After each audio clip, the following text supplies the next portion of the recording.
김영철 북한 노동당 부위원장이 어젯밤 조선중앙통신을 통해 담화를 발표했습니다. 외교적 필요성에 따라 군사훈련을 축소할 수 있다는 마크 에스퍼 미 국방장관의 발언을 긍정적으로 평가했습니다. 북한의 실무협상 대표인 김명길 외무성 순회대사도 스티븐 비건 미 국무부 대북정책 특별대표로부터 다음 달 다시 협상하자는 제안을 받았다고 밝혔습니다. 그러면서 종전선언이나 연락사무소 개설과 같은 부차적인 문제들을 가지고 자신들을 협상으로 유도할 수는 없다고 주장했습니다. 북한의 인권 침해를 비판하는 인권 결의안이 유엔 위원회에서 15년 연속으로 채택됐습니다. 2008년부터 지난해까지 공동 제안국이었던 우리나라는 이번에는 참여하지 않았습니다. 북한 유엔 대사는 거짓 주장이라며 반발했습니다.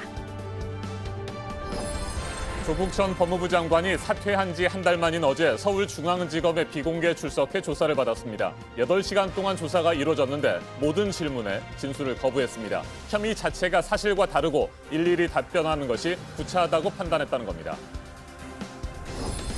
화성 연쇄살인 8차 사건 범인으로 20년을 복역한 윤 씨가 재심을 청구한 가운데 이 사건을 자신이 저질렀다고 자백한 이춘재가 재심의 증인으로 나가겠다는 뜻을 전한 것으로 확인됐습니다. 윤 씨의 당시 진술이 실제 사건 현장과 큰 차이가 있었던 것으로도 드러났는데 경찰이 오늘 8차 사건에 대한 중간 수사 결과를 발표합니다.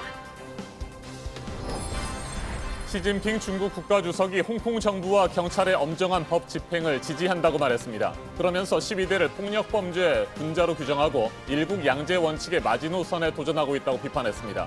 보다 강경한 대응과 진압을 주문한 것으로 보입니다. 사실상 내전 상태에 빠진 홍콩에서는 12대와 경찰의 충돌뿐만 아니라 12대와 친중파 주민들 사이의 충돌도 심해지면서 중상자가 속출하고 있습니다. 미국 LA 인근의 한 고등학교에서 총격 사건이 나서 학생 2명이 숨졌습니다. 용의자는 이 학교에 다니는 아시아계 남학생이었습니다. 지난달 5일 스톡홀름 실무협상이 결렬된 이후 한 달 넘게 중단됐던 북미 대화에 다시 변화의 움직임이 감지되고 있습니다. 김영철 북한 노동당 부위원장이 어젯밤 담화를 발표했는데 외교적 필요성에 따라 군사훈련을 축소할 수 있다는 마크 에스퍼 미 국방장관의 발언을 긍정적으로 평가했습니다. 북한의 실무협상 대표인 김명길 외무성 순회대사도 스티븐 비건 미 국무부 대북정책 특별대표로부터 다음 달 다시 협상하자는 제안을 받았다고 밝혔습니다. 미국이 근본적인 해결책을 제시한다면 만날 용의가 있다고 했는데요. 여기에 대해서 미국 국무부는 일단 협상을 통한 진전이라는 원론적인 입장을 냈습니다. 실무협상 재개로 분위기가 이어질 수 있을지 지금 주목되고 있습니다. 성화선 기자입니다. 김영철 북한 노동당 부위원장은 어젯밤 11시쯤 조선중앙통신을 통해 담화를 발표했습니다. 미국이 한미 연합훈련을 조정할 수 있다는 뜻을 밝히자 북미 대화의 동력을 살리려는 긍정적인 노력의 일환으로 평가한다고 밝혔습니다. 앞서 마크 에스퍼 미 국방장관은 외교적 필요성에 따라 훈련을 더 많거나 더 적게 조정할 것이라고 말했습니다. 훈련을 축소할 수 있다는 점을 내비친 겁니다. 북미 비핵화 실무협상의 북측 대표인 김명길 외무성 순회대사도 담화를 발표했습니다. 김 부위원장의 담화가 나온 지 2시간여 만입니다. 최근 미국 측 대표인 스티븐 비건 국무부 대북 특별대표로부터 다음 달 다시 협상하자는 제안을 받았다고 밝혔습니다. 대화 재개를 위한 물밑 접촉 상황까지 공개한 겁니다. 그러면서 미국이 근본적인 해결책을 제시해야 만날 수 있다는 점을 강조했습니다. 김 대사는 종전선언이나 연락사무소 개설과 같은 부차적인 문제들을 가지고 우리를 협상으로 유도할 수 있다고 타산한다면 문제 해결은 언제 가도 가망이 없다고 못 박았습니다. JTBC 성화선입니다. 국제사회는 북한에 대한 압박을 이어가고 있습니다. 북한의 인권 침해를 비판하고 즉각적인 개선을 촉구하는 북한 인권 결의안이 유엔에서 채택됐습니다. 2008년부터 지난해까지 공동 제안국으로 참여했던 우리나라는 이번에는 참여하지 않았습니다. 북한은 정치적으로 조작된 거짓 주장이라고 반발했습니다. 워싱턴에서 박현영 특파원이 소식 전해왔습니다. 유엔 인권위원회가 북한 인권 결의안을 채택했습니다.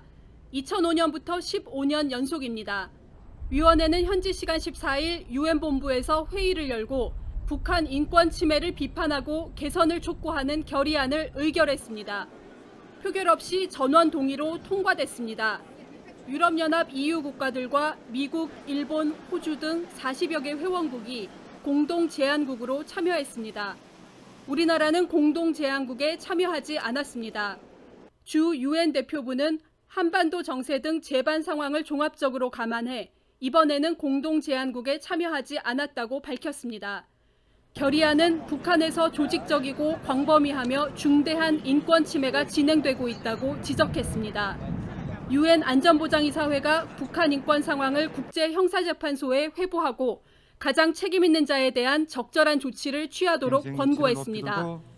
김성 유엔 주재 북한 대사는 존재하지 않는 인권 문제를 조작해 공화국의 명예를 훼손하려는 의도라면서 정치적으로 조작된 거짓 주장이라고 반발했습니다. 결의안은 다음 달 유엔 총회 본회의에서 최종 채택될 예정입니다. 워싱턴에서 JTBC 박현영입니다. 조국 전 법무부 장관이 사퇴한 지 한 달 만인 어제 서울중앙지검에 비공개 출석해 조사를 받았습니다. 8시간 동안 조사가 이루어졌는데 모든 질문에 진술을 거부했습니다. 혐의 자체가 사실과 다르고 일일이 답변하는 것이 구차하다고 판단했다는 겁니다. 정재우 기자가 보도합니다. 조국 전 법무부 장관은 어제 오후 5시 반 8시간에 걸친 검찰 조사를 마치고 돌아갔습니다. 조 전 장관은 모든 질문에 진술 거부권을 행사했습니다.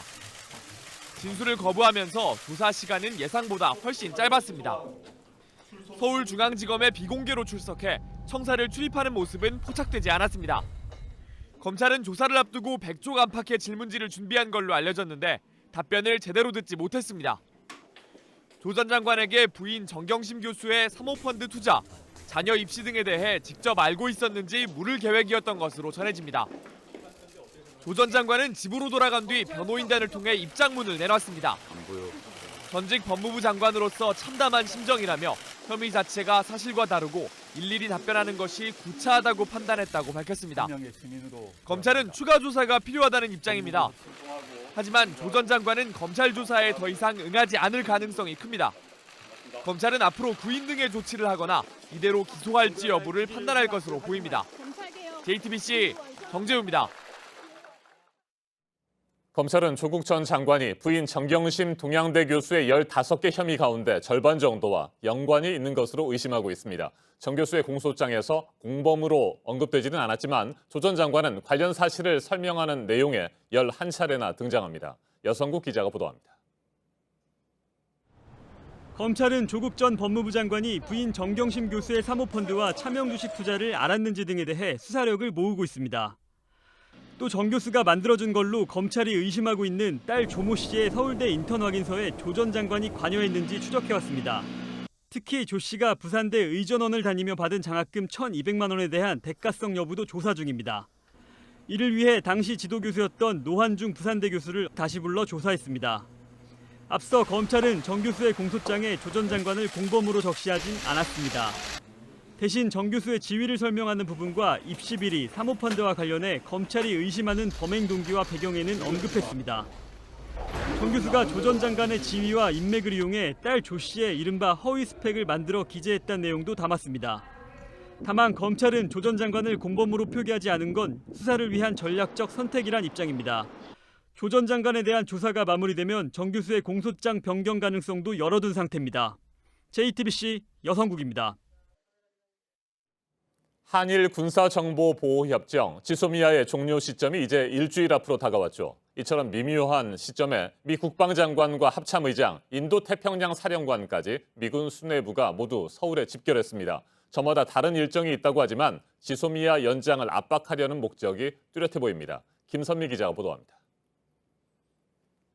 미국 국방의 책임자 마크 에스퍼 장관, 미군 내 서열 1위 마크 밀리 합참의장, 여기에 한반도를 포함해 인도 태평양 지역에서의 군사 작전을 총괄하는 필립 데이비슨 사령관까지 현재 한국 서울에 모여 있는 미군 수뇌부들입니다. 한미 군사위원회와 한미 안보협의회에 참석하기 위해 방한한 거지만 시점이 지소미아 종료 전인 게 미묘합니다. 당국 간 협의에서도 지소미아를 연장해야 한다는 미국 측 방침을 우리 측에 강조했습니다. 앞서 밀리 합참의장은 한국에 오기 직전 일본을 들러 지소미아 종료에 반대하는 대한국 메시지를 분명히 했습니다. 에스퍼 장관은 한미 안보협의회에 참석한 뒤 문재인 대통령과도 만날 예정인데 이 자리에서도 지소미아 재연장을 강조할 것으로 보입니다. 이에 따라 이들 수뇌부가 한국을 떠난 이후에도 남은 지소미아 종료 시한 내내 미국 측의 한국 압박은 최고 수위로 이어질 전망입니다. JTBC 김선미입니다. 네, 홍콩 시위 상황입니다. 홍콩 캐리람 행정장관이 시진핑 중국 국가주석을 만난 이후에 경찰의 진압 수위가 더 높아졌고 중국의 군사 개입 가능성 얘기가 다시 한번 나오고 있는 상황인데요. 이런 가운데 시진핑 주석의 강한 발언이 또 나와서 상황이 또 어떻게 될지 모르겠습니다. 홍콩 시위대에 강력한 경고 메시지를 냈고 홍콩 정부는 혼란을 제압하라고 다시 한번 강조했습니다. 안태훈 기자입니다. 홍콩 현지 시간으로 13일 70대 노인이 시위대가 던진 것으로 추정되는 벽돌에 머리를 맞았습니다. 이 노인은 현재 위중한 상태로 알려졌습니다. 같은 날 15살 소년은 경찰이 쏜 최루탄에 맞아 중태에 빠졌습니다. 홍콩 시위가 시민과 경찰의 충돌뿐만 아니라 이제는 시민들 사이의 충돌로 확산하는 모습입니다. 홍콩 의료당국은 지난 13일 하루 동안에만 시위 현장에서 80여 명이 다쳤다고 밝혔습니다. 이른바 여명행동으로 불리는 시위대 대중교통 방해 시위는 어제까지 나흘째 계속됐습니다. 이 과정에서 일반 시민과 시위대 간 실랑이가 곳곳에서 벌어졌습니다. 밤낮을 가리지 않고 계속되는 24시간 시위 양상도 짙어지고 있습니다. 시진핑 주석은 브리스 정상회의에서 홍콩에서 과격한 폭력 범죄가 계속돼 법치와 질서를 짓밟고 있다고 말했습니다.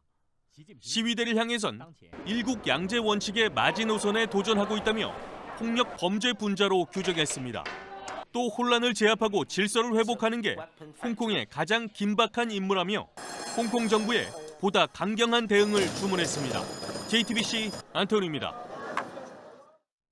미국 내 학교에서 총격 사건이 또 일어났습니다. LA 인근 고등학교에서였는데 붙잡힌 용의자는 이 학교에 다니는 학생이었습니다. 학생 2명이 목숨을 잃었습니다. 부소현 특파원이 전해왔습니다.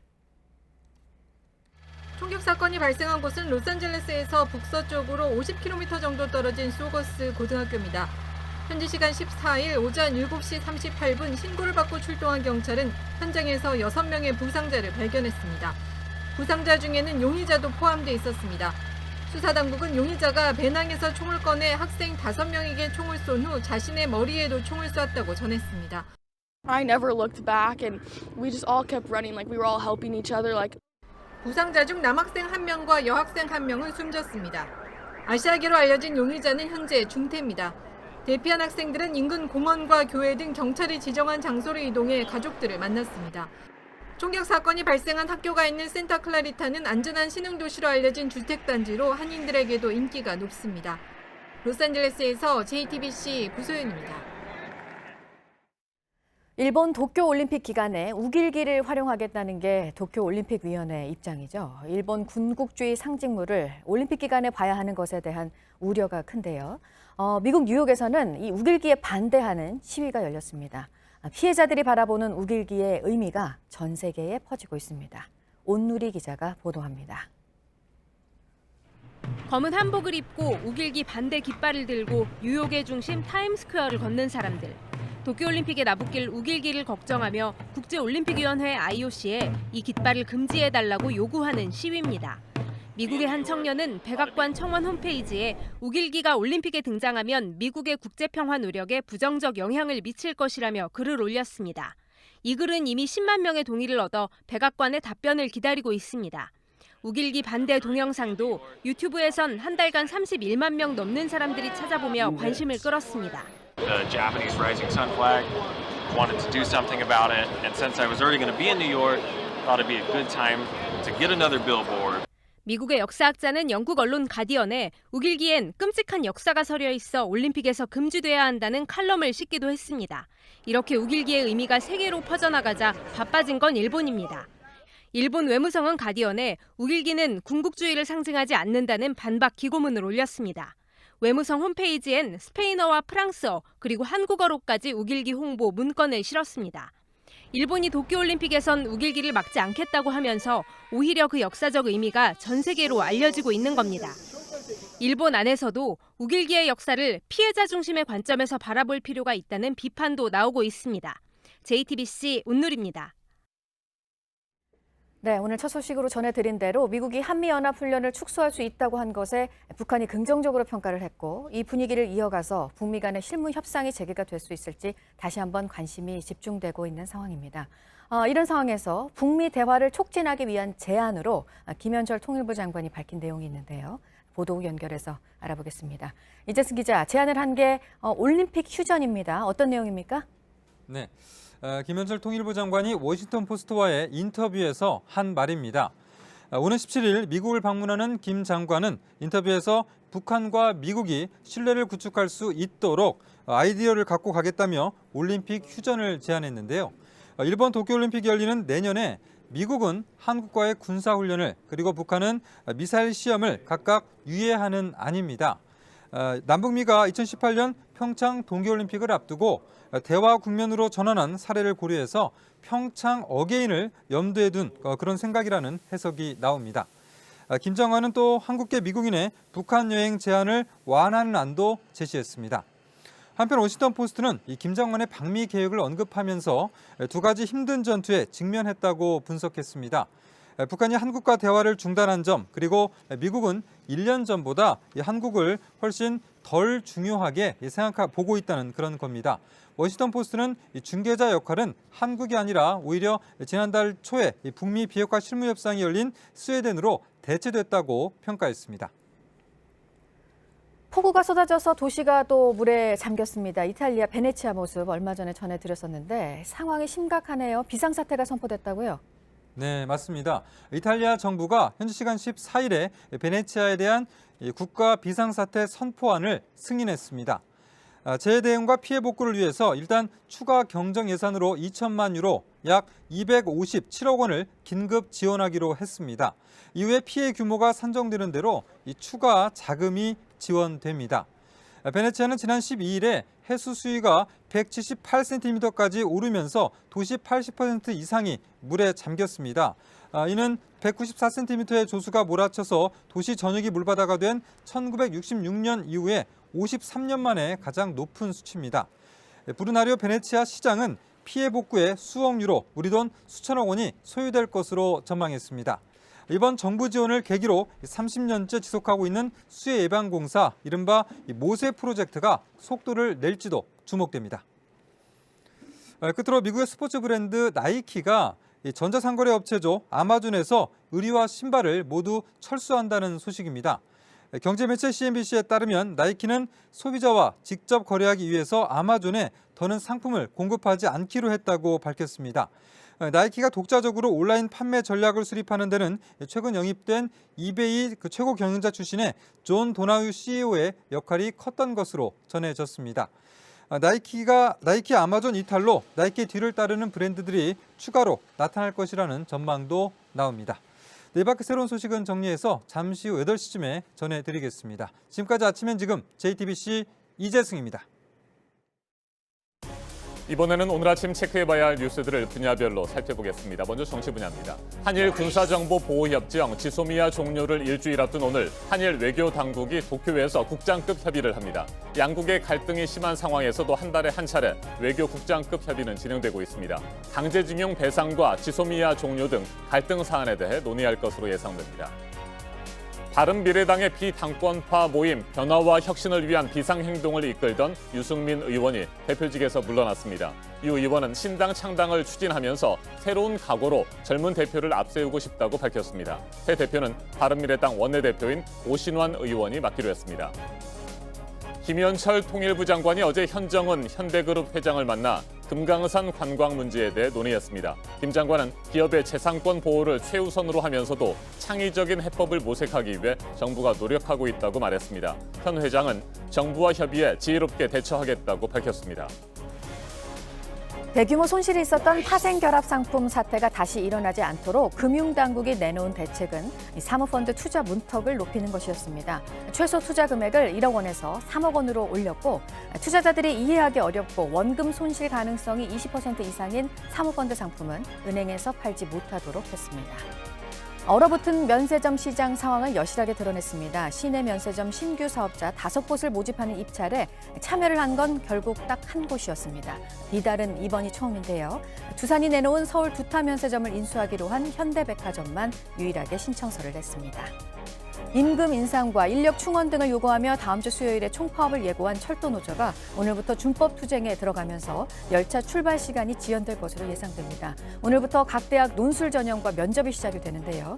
정부는 대체 인력 투입 등의 대책으로 철도를 이용하는 수험생들의 불편이 크지 않도록 하겠다는 방침입니다.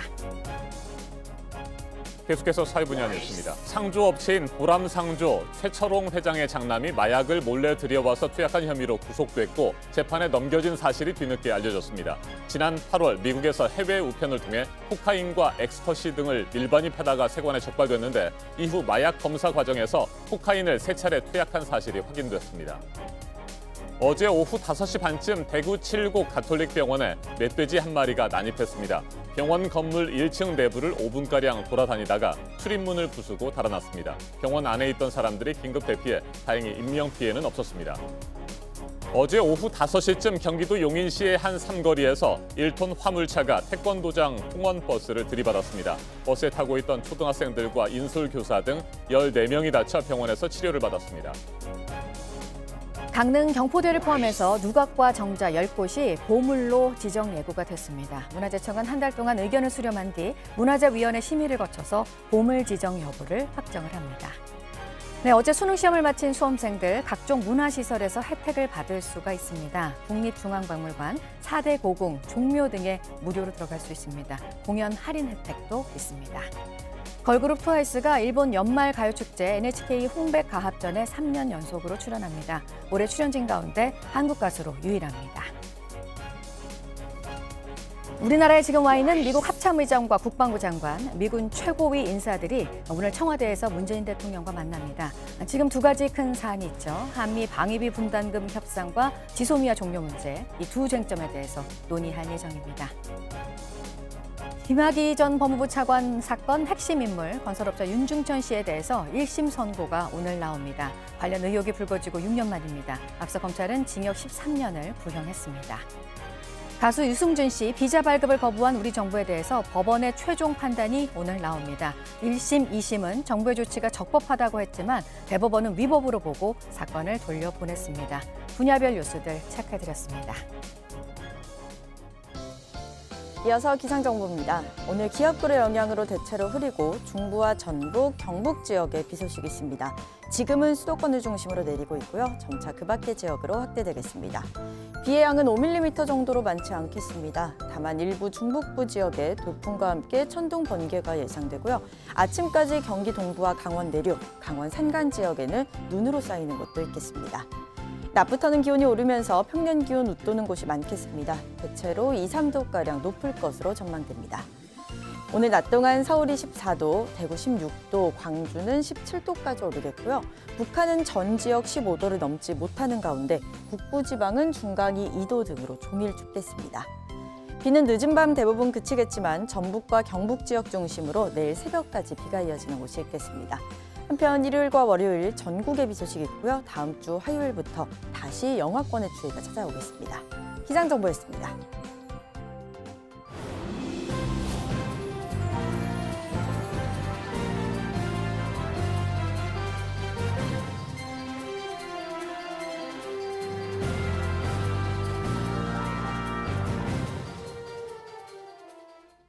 화성 8차 사건의 범인으로 지목돼 20년간 옥살이를 한 윤 씨. 경찰 조사 결과 윤 씨의 당시 진술과 현장에는 결정적인 차이가 있었던 것으로 드러났습니다. 그런데 이춘재는 당시 상황을 정확하게 진술했습니다. 정재호 기자입니다. 화성 연쇄살인 사건 중 8차 사건에서 피해자는 속옷이 뒤집혀 입혀진 상태였습니다. 하지만 당시 범인으로 지목된 윤모 씨는 속옷을 반쯤 내린 뒤 범행을 저질렀다고 진술했습니다. 속옷을 완전히 벗기지 않으면 뒤집어 입히는 건 불가능합니다. 현장 상황과는 차이가 있었던 겁니다. 그런데 이춘재는 최근 경찰 조사에서 속옷을 벗겨 범행한 이후 피해자에게 다른 속옷을 입혔고 특히 속옷을 뒤집어 입혔다고 말했습니다. 이춘재가 현장 상황을 정확히 묘사한 겁니다. 또 범행 장소와 피해자 방안의 구조를 그림까지 그리면서 구체적으로 범행을 털어놨습니다. 진범이 아니면 알기 어려운 내용입니다. 경찰은 오늘 8차 사건과 관련한 중간 수사 결과를 발표할 예정입니다. 한편 범인으로 지목돼 20년 동안 옥살이를 한 윤 씨는 최근 수원지법에 재심을 청구했습니다. 이 재판에 이춘재가 증인으로 나서겠다는 의사를 밝혔습니다. 이춘재는 미안하게 생각하고 윤 씨의 억울함이 밝혀져야 한다고 말한 것으로 알려졌습니다. 재심 결정에 앞서 진행하는 신문 절차에 이춘재가 나올 가능성이 있습니다. JTBC 정재우입니다. 어제 저녁 7시 반쯤 서울 강서구 화곡동에 있는 모텔 5층에서 불이 났습니다. 4명이 연기를 들이마셔 병원으로 옮겨졌고 건물 내부가 타면서 소방서 추산 1,200만 원 상당의 재산 피해가 났습니다. 경찰과 소방당국은 투숙객이 있던 방 침대 위에서 불이 시작된 걸로 보고 정확한 화재 원인을 조사 중입니다. 어제 오후 5시쯤 울산시 북구에 있는 조경수를 관리하는 비닐하우스에서 불이 났습니다. 이 불로 비닐하우스 관계자 1명이 2도 화상을 입었습니다. 또 비닐하우스 1개 동과 안에 있던 보일러 등이 불타 소방서 추산 300여만 원의 재산 피해가 났습니다. 소방당국은 펑 소리와 함께 검은 연기가 발생했다는 신고자 진술 등을 토대로 화재 경위를 조사하고 있습니다. 어제 오후 6시 반쯤 전북 정읍시 수성동에서 전력선을 땅에 묻던 노동자 2명이 흙더미에 깔렸습니다. 신고를 받고 출동한 구조대원이 지하에서 흙을 파내 이들을 구조했습니다. 이 사고로 56살 김모 씨 등 2명이 허리와 골반의 통증을 호소해 병원으로 옮겨졌습니다. 경찰은 현장 관리자를 상대로 사고 경위를 조사하고 있습니다. 정치 사회적으로 논란이 뜨거운 이슈에 대해 다양한 의견을 들어보는 맞짱 토론 시간입니다. 조국 전 법무부 장관이 어제 피의자 신분으로 서울중앙지검에 비공개 출석해 조사를 받았습니다. 퇴임 한 달 만입니다. 오늘 토론은 조 전 장관의 검찰 소환 조사와 패스트트랙 충돌 사건 수사, 그리고 한일 군사정보보호협정 지소미아에 관한 미국의 전방위적인 압박을 주제로 진행하겠습니다. 먼저 출연자들을 소개해드립니다. 제 오른쪽입니다. 우원식 더불어민주당 의원입니다. 네, 안녕하세요. 네, 어서 오십시오. 네. 그리고 제 왼쪽입니다. 주호영 자유한국당 의원입니다. 예, 안녕하십니까. 네, 안녕하십니까. 예. 조국 전 장관의 검찰 소환 조사에 대해 여야는 엇갈린 반응을 내놨습니다. 더불어민주당은 국민적 비판을 언급하면서 사실과 증거에 입각해 수사하라고 검찰에 촉구했습니다. 자유한국당은 청와대와 민주당이 검찰을 압박하고 있다며 검찰이 철저한 수사로 응답해야 한다고 밝혔습니다. 토론 시작하겠습니다. 네, 주호영 의원님 오랜만에 오셨습니다. 네, 먼저 질문을 드려보도록 하겠습니다. 조국 전 장관 사퇴 한 달 만에 어제 검찰에 비공개 출석해서 조사를 받았습니다. 이거 어떻게 보십니까? 저는 조국 전 장관은 진보 지식인의 상징적인 인물이고 또 이 정권 들어서 민정수석 법무부 장관을 했던 핵심 인사인데 윤리성, 비윤리성, 내로남불, 불법 행위가 적나라하게 백일하에 드러났다고 보고 있고요. 지금까지의 과정도 그랬지만은 조사받는 과정도 지극히 이기적이고 그다음에 권리라고는 하지만은 이전에 법꾸라지라는 이야기가 있었지 않습니까? 네. 활용하면서 국민들의 분노를 끝까지 이해하지 못하고 있다 이렇게 보고 있습니다. 검찰이 이 법에 따른 수사를 해서 재판에 회부할 것으로 보여지는데 앞으로라도 조국 전 장관이 양심을 가지고 대한민국 법 체계를 존중하고 일반 국민들이 수긍할 수 있는 그런 처신을 했으면 좋겠습니다. 네, 우원식 의원님, 네. 조국 전 장관의 검찰 소환 조사 어떻게 평가하십니까? 조국 전 장관의 가족 전체가 사법 처리 절차에 들어가 있기 때문에 그 사법 처리 과정에 재판 과정을 통해서 진상이 제대로 규명돼야 된다 이렇게 생각을 합니다. 정 교수, 그러니까 조국 교수의 부인도 동의할 수 없는 그림 그려졌다 이렇게 이야기를 하고 네. 조국 장관은 알지 못하는 일, 기억이 나지 않는 일로 곤욕을 치룰지 모르겠다 이렇게 페이스북에다 글도 쓰고 이제 그러고 있는데 그동안 굉장히 많은 논란이 있지 않았습니까? 그래서 이 조 장관 일과의 검찰 수사에 대해서 과도하다 이런 논란이 있었고 또 책임을 묻는데 이렇게 가혹하게 책임을 물은 적이 있냐라고 하는 사회적 지적도 있기 때문에 검찰이 이제는 사실과 증거에 입각해서 그리고 더 이상 법적인 논란이 일어나지 않도록 그렇게 수사를 해야 된다 이렇게 말씀드리고 함께 검찰개혁이라고 하는 사회적 요구 이런 것들이 후퇴되지 않도록 그런 것도 함께 신경을 써가면서 조사에 임해주기를 바라겠다는 말씀드립니다. 네, 조 전 장관이 진술 거부권을 행사했다고 합니다. 거의 네. 모든 질문에 답하지 않았는데 이건 어떻게 보세요? 그건 이제 뭐 피의자가 가질 수 있는 권한이기 때문에 그리고 이제 또 하나는 앞에서 말씀드렸습니다. 조국 전 장관 입장에서는 모르는 일 또는 네. 기억에 나지 않는 일로 곤욕을 치를 것 같다라고 하는 표현이 그렇게 되는 거죠. 그러니까 본인은 잘 모르겠다는 거거든요. 그래서 검찰이 증거를 통해서 명확하게 사실을 밝혀나가야 된다 이렇게 봅니다. 네, 주 의원님.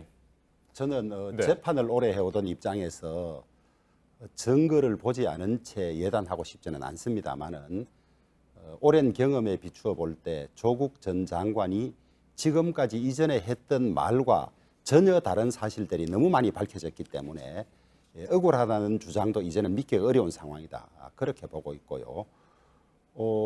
지금까지 4차례에 걸쳐서 저와 저 가족을 포함한 관계자들이 성실히 조사받을 것이라고 국민에게 약속을 했는데 성실히 조사받는 모습이 전혀 아니죠.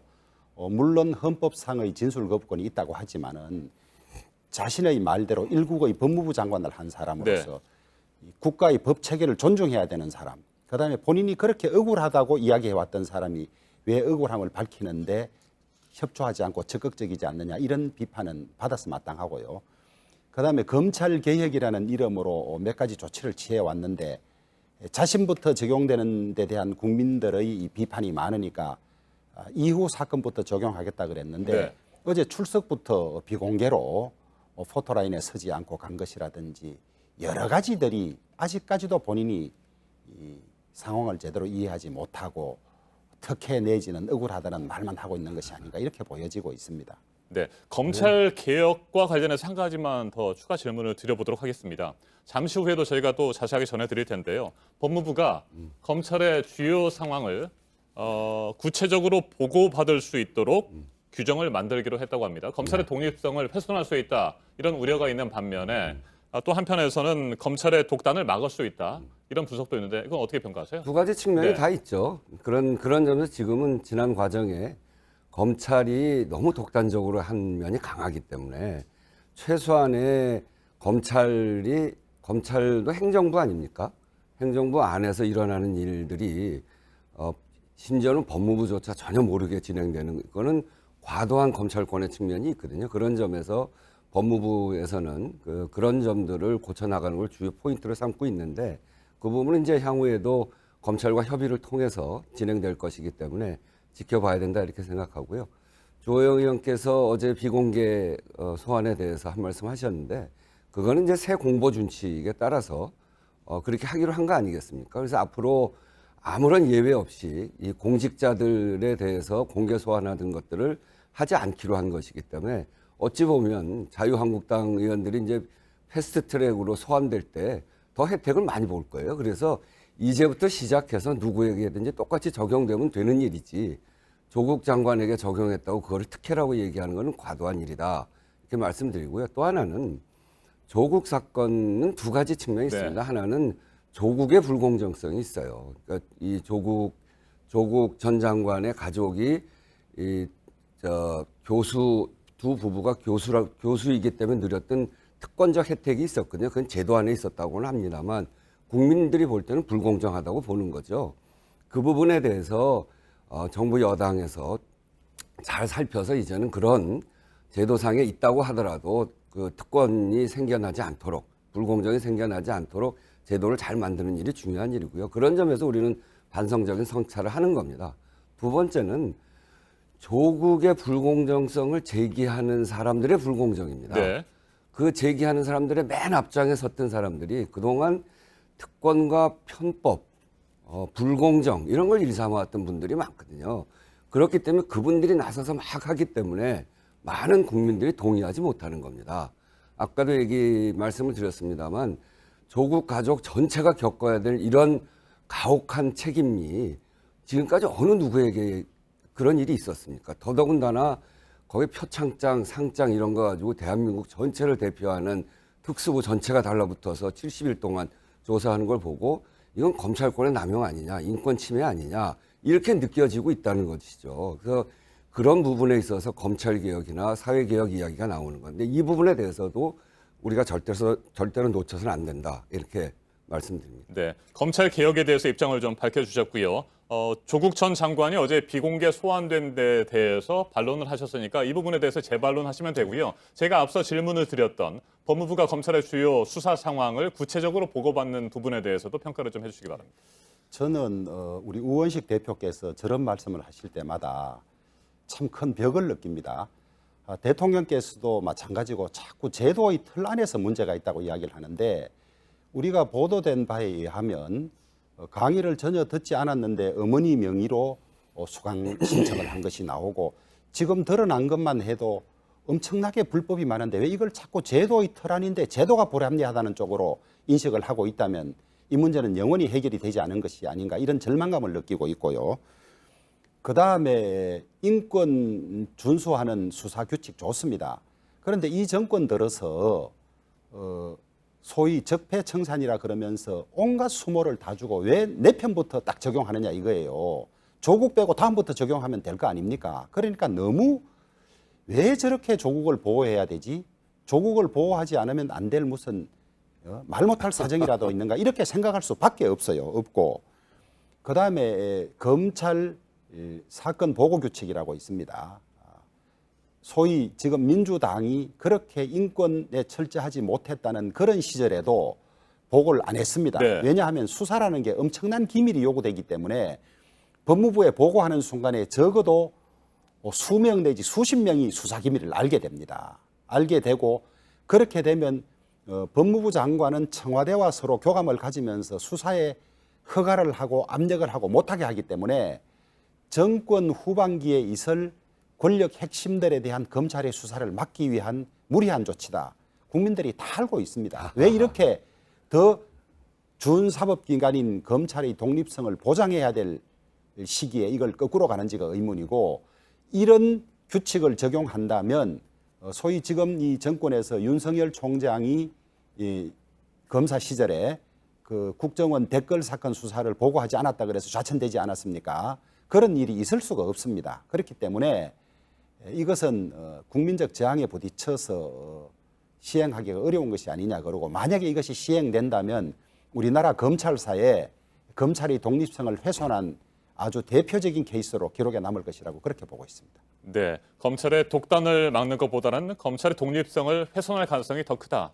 이런 우려를 가지고 계시는 거군요. 검찰의 독단은 법무부가 견제할 것이 아니라 공개된 법정에서 재판을 통해서 다 무리하다 안 하다가 밝혀지고 하기 때문에 법무부의 개입은 정권의 의중을 가지고 수사를 방해하는 것이 될 수밖에 없습니다. 알겠습니다. 다음 주제로 넘어가 보도록 하겠습니다. 이틀 전입니다. 나경원 자유한국당 원내대표 패스트트랙 충돌 사건과 관련해서 고발된 지 201일 만에 검찰에 출석해서 조사를 받았습니다. 여전히 뭐 책임질 일이 있으면 원내대표는 본인이 책임을 지겠다 이렇게 얘기를 했고요. 정당한 저항권의 행사였다 이렇게 주장을 했습니다. 이에 대해서 어떻게 보십니까? 주호영 의원 지금 말씀하시는 거를 보면서 저도 벽을 크게 느끼는데요. 그렇게 이야기하시면서 패스트트랙 소환 조사에는 왜 응하지 않는지 나경원 대표가 201일 만에 나갔는데 그럼 201일 동안 이거는 법치의 부재 아닙니까? 국회의원이라고 조사를 하고 해야 되고 검찰에 조사하겠다는데 왜 도대체 안 나가는 건지 알 수가 없어요. 그런데다가 또 이렇게 얘기하잖아요. 내가 대표에서 나왔고 다른 사람은 나가지 마라. 심지어 뭐라고 그러냐면 검찰총장이 그 국정감사 때 나와서 정기국회 때는 조사하기가 어렵지 않습니까? 그 얘기를 예를 들어서 정기국회 기간 동안에는 12월 10일까지는 나가지 않아도 된다. 이렇게 얘기한다면 그 얘기는 뭐냐면 정기국회 때는 강제 소환을 할 수가 없는 겁니다. 그래서 억지로 나오지 않는 사람들을 강제해서 수사하기가 어렵다는 건데 그거는 나경원 대표가 강제 수사 못하니까 나가지 마라. 이런 얘기. 이건 법치를 무시하는 겁니다. 이제 그런 점에서 오히려 그 주호영 그 의원께서 말씀하시는 그 얘기가 설득력을 가지시려면 불법적인 상황, 이 패스트트랙 조사에 대해서는 제대로 응하시고 지금이라도 누가 대표해서 나가겠다 이건 말이 안 되는 소리죠. 여러 사람이 그 위법적인 사실을 밝혀주고 있는데 그런 점에서 저는 패스트트랙 수사에 자유한국당이 성실히 응해야 된다. 검찰도 그래서 자꾸 이렇게 시간을 끌 것이 아니라 201일 동안 조사 안 하는 게 어디 있습니까? 그런 점에서 대한민국 국민 중에 검찰이 소환하는데 201일 동안 안 나갈 사람이 한 명이라도 있겠습니까? 그런 점에서 그런 식의 특권을 누려서는 안 된다 이렇게 말씀드립니다. 그런 말씀하시기 전에 조국 일가의 수사 태도에 관해서 먼저 짚어보면 도저히 그런 말씀을 하실 수가 없어요. 어제 조국 행태를 보십시오. 패스트 트랙에 관해서는 두 가지 말씀을 드리겠습니다. 하나는 황교안 당대표와 나경원 원내대표가 조사를 받았습니다. 아시다시피 정기국회 중에는 원내대표나 당대표의 일이 엄청나게 많은 것이고 또 헌법상으로도 정기국회 중에 신분이 보장돼 있는 거 아니겠습니까? 그런데 어제 정기국회 바쁜 일정이 끝나고 나경원 대표가 가서 조사를 다 그제 받은 바가 있고요. 그다음에 이 문제는 적반하장이라는 말이 생각이 납니다. 불법 사보임으로 무리하게 패스트 트랙을 하려고 했어요. 그 불법을 보고 제1야당이 그냥 넘길 수는 없었습니다. 국회법에 보면 임시국회 중에는 사보임을 못하게 돼 있습니다. 여당은 예외 규정이 있어서 예외 규정에 따라서 했다고 하는데 그 예외 규정에 의하면 해당 의원이 질병 등 부득이한 사유로 국회의장이 허가를 받았을 때입니다. 해당 의원이 허가를 신청하지 않으면 안 되는 걸로 돼 있어요. 그런데 여당은 해당 의원의 질병으로 해석합니다. 기타 부득이한 사유인데 질병도 아니고 부득이한 사유도 아니에요. 그저 자기들 생각과 다른 의원이 그 자리를 차지하고 있으니까 강제로 끌어내고 넣어서 한 겁니다. 이것은 국회법 취지에도 맞지 않고 사보임의 규정에도 어긋나기 때문에 이 불법 절차를 저지한 것이고 다른 의원들이 조사를 받으러 나가지 않은 것은 당대표나 나경원 대표의 불법에 관해서 판정이 들면 검찰이 결론을 내리면 거기에 따라서 갈 수 있는 것이기 때문에 우리는 이 문희상 국회의장과 이 기타 당들의 이 불법 사보임에 대한 판단을 먼저 해달라는 것이죠. 저는 법조인으로서 이 절차에 관해서 하나 부끄러운 게 없습니다. 네, 사보임이 불법이었고 이에 저항하기 위해서 뭐 정당한 행위를 한 것이다. 뭐 이런 주장을 하시는 거군요. 이에 대해서 반론하시겠습니까? 네. 그게 불법이라고 하는 것 자체부터가 좀 맞질 않습니다. 왜 그러냐면 국회의원은 그 본인이 속한 교섭단체가 있지 않습니까? 국회의장은 우리 주호영 의원도 원내대표를 해봐서 잘 아시겠습니다만 국회의장은 원내대표, 교섭단체 원내대표들과 국회 운영에 관해서 협의를 하는 겁니다. 따라서 이 사보임 문제는 그 당의 원내대표, 그러니까 바른미래당의 원내대표와 국회의장이 협의해서 하는 것이죠. 불가피한 사유가 생겼습니다. 그 바른미래당의 당론을 관철해 가는데 그 지금 들어가 있는 의원이 그 당론을 관철하려고 할 생각이 없기 때문에 교섭단체 원내대표는 당론을 관철할 의무가 있거든요. 그걸 하기 위해서 국회의장과 협의해서 바꾼 겁니다. 그거를 불법이라고 하는 것은 정말 말이 안 되는 이야기고 또 하나는 저항권 이야기를 하시는데 이미 저항권에 대한 판례가 있어요. 이 저항권은 전에 95년인가 노동법 날치기 할 때 그때 노동계에서 저항권을 들어서 그 파업을 한 적이 있습니다. 그 파업 재판 헌법 재판에서 저항권이란 법안 절차에 관해서는 해당하지 않는다. 헌법의 핵심적인 정신을 위배할 경우 그때 국민들이 갖는 게 저항권인데 이거는 법을 만드는 절차에 관한 부분이기 때문에 해당하지 지금 딱 절차에 관해서 저항권을 얘기하는 거거든요. 또 하나는 뭐냐면 이 고위공직자 비리수사처 그리고 선거법 이것이 민주주의를 훼손하고 있다 이렇게 얘기하는 거 아니에요. 그래서 저항권을 얘기하는 건데 통진당 재판 때 헌법재판소에서 딱 이것과 똑같은 저항권에 대해서 이야기를 했어요. 뭐냐면 이 저항권을 행사하려면 다른 유효한 수단이 없을 때 구제 수단이 없을 때 저항권이 인정되는데 이건 구제 수단이 있다면 뭐가 있냐면 패스트 트랙에 대해서는 필리버스터가 있어요. 이게 국회 선진화법에 있습니다. 할 수 있는 여러 가지 수단이 있는데 이렇게 하는 건 저항권에 해당하지 않는다는 것을 분명히 헌재가 밝히고 있고 더더군다나 저항권은 정부나 공무원이나 헌법기관, 국가기관에는 해당하지 않습니다. 저항권은 국민이 갖는 겁니다. 국회의원들이 저항권 이야기하는 거는 우리 저 판사를 하시고 법조인이어서 그 당은 당 대표도 그리고 원내대표도 다 법조인들 아닙니까? 그러면서 이런 헌재 재판과 맞지 않는 비합리적인 그 논리로 저항권을 이야기하는 거는 그 성립이 안 된다 이런 말씀을 다시 드립니다. 제가 이 논점을 교묘하게 비켜가는 우리 우 대표님하고 교묘하지 않아요. 교묘하지 않아요. 참 이 토론하기가 참 어려운데요. 저는 저항권이라는 용어를 전혀 사용하지 않습니다. 아니, 저항권은 그대로 나경원 대표가 요건들이 다 이야기니까. 있지만은 이것은 불법에 대한 저지입니다. 불법이 아니라니까요. 아니 불법입니다. 그건 따져보면 알겠지만은 그래서 최소한 집권 여당의 책임 있는 사람들이 국회법 해석이나 이런 것을 너무 얼렁뚱땅하니까 이게 법적 안정성이나 예측 가능성이 전혀 없어요. 그 조항은 옛날 김홍신 의원을 함부로 사보임한 것 때문에 문제가 돼서 헌법 소원이 돼서 사보임이 가능하다고 헌재가 결정을 내리니까 사보임을 못하기 위해서 만든 조항입니다. 그 조항이. 그렇다면 지금 우원식 대표 말씀대로 해석을 한다면 그 조항을 새로 만들 이유가 전혀 없는 거예요. 그걸 못하자고 만든 것이기 때문에 불법이고 뭐 저항권 예를 여러 가지 드셨는데 다 이 사건과 관계없는 것이고 공무집행 방해에 있어서 경찰관이 불법적으로 공무집행 방해를 하면 그것을 저지하기 위해서 폭력해도 무죄인 판례들이 숱하게 있습니다. 이게 사보임 요건이 안 되는 것을 불법적으로 사보임해서 국회 절차를 진행해가기 때문에 직접 당사자로서 그걸 저지한 것이기 때문에 저항권 이론과는 전혀 핀대가 맞지 않는 것이고요. 네. 자, 사보임의 불법 여부에 대해서는 두 분께서 앞으로 뭐 1시간, 2시간 토론을 하셔도 간극이 좁혀질 기미는 보이지 않는 것 같습니다. 이 정도에서 마무리를 하도록 하고요. 잠깐만요. 근데 우리 저 주호영 의원이 판사 출신이어서 저보다는 훨씬 법적으로 많이 하실 텐데 해석을 저렇게 하시니까 참으로 답답합니다. 저는 어떤 토론에 가서도 내가 맞지 않는 이야기를 하지 않는 알겠습니다. 사람입니다. 저도 마찬가지예요. 제가 앞서 말씀을 드린 것처럼 이 불법 여부에 대해서 사보임에 대해서는 이 정도에서 마무리를 하도록 하고요. 한 가지만 질문을 더 드리고 다음 주제로 넘어가도록 하겠습니다.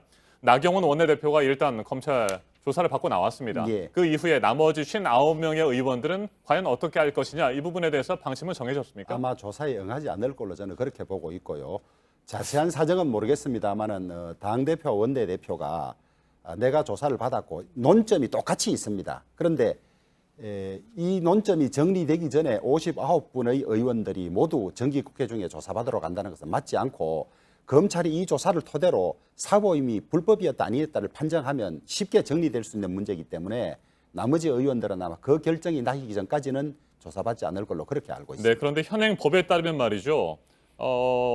원내대표가 다른 의원들의 혐의에 대해서 모두 다 책임을 지는 것은 불가능하다고 알고 있습니다. 그렇습니다. 그리고 자칫 잘못하면 59명의 의원들이 제대로 조사도 받지 않고 자신들의 방어권을 행사도 못한 상태에서 기소될 가능성도 있다. 이런 우려도 나옵니다. 아니 이제 정경심 교수에 의해서도 그렇고 그다음에 조사를 받았다 하더라도 조국 전 장관의 경우는 묵비권을 행사했지 않았습니까? 그래서 조사받지 않고 기소될 가능성도 배제는 할 수 없습니다만은 그런 것들은 나중에 법정에서 다 정리되고 밝혀지지 않겠습니까? 다만 저희들은 법상 주어진 논리의 순서로 전제가 불법이기 때문에 불법을 막기 위한 것이었다. 그래서 이 판단을 해달라는 겁니다. 그래서 그 판단이 돼서 검찰에서 사보임이 불법이 아니었다고 판단되면 그 이후에는 절차에 응할 가능성이 높은 것이고 사보임이 불법이었다고 결론을 내리면 나머지 조사할 필요도 없는 거 아니겠습니까? 알겠습니다. 현재로서는 다른 의원들도 검찰에 출석해서 조사를 받지 않을 것이다. 이런 방침이라는 말씀이시고요.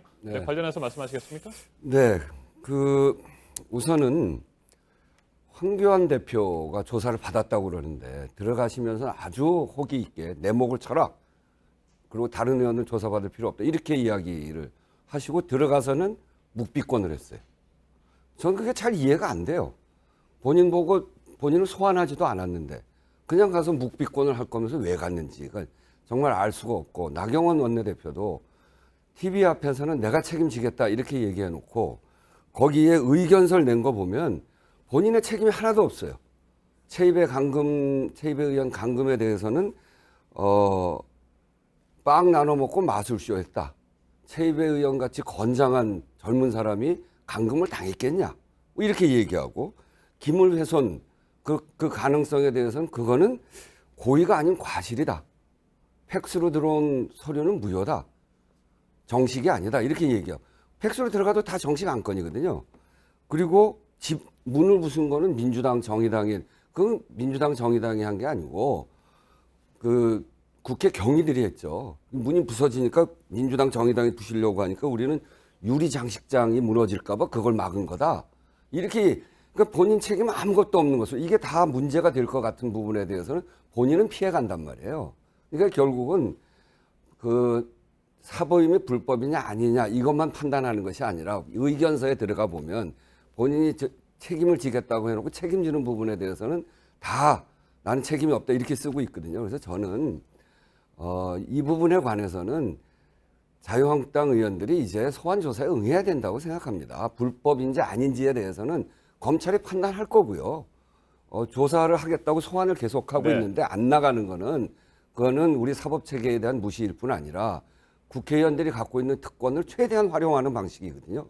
그런 분들이 조국 장관에 대해서 이러쿵저러쿵 계속 이야기하고 특권이다 이렇게 이야기하는 것도 적절치 않고 저희도 조국 문제에 대해서는 아까도 말씀하셨습니다만 이 불균형, 불공정 문제에 대해서는 반성적 성찰을 하고 또 자유한국당도 이제는 나가서 조사도 받으시고 그렇게 하면서 문제를 풀어가야죠. 알겠습니다. 잠깐만요. 저는 사실 정부 여당은 국정에 관해서 무한 책임을 가지고 있지 않습니까?